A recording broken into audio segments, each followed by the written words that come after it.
Welcome back, editing enthusiasts.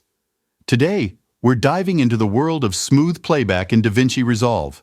If your playback is feeling a bit choppy, fear not.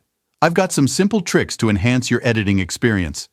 First up, head to the Playback menu. In the drop-down where it says Timeline Proxy Resolution, you can change this to either half or quarter.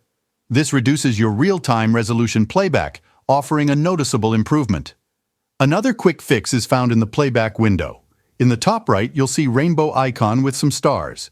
Toggle this on and off to enable and disable color and fusion effects. Now let's talk about caching. DaVinci Resolve can allocate memory to store a real-time version of your effects and media. Go to the Playback menu, drop down to Render Cache, and toggle it to either Smart or User. Watch those orange bars appear above your effects and clips, turning blue for smoother playback. Optimized Media is another gem. Right-click on a file in the media pool, go to Generate Optimized Media. DaVinci will create an optimized version of your clip, improving playback slightly.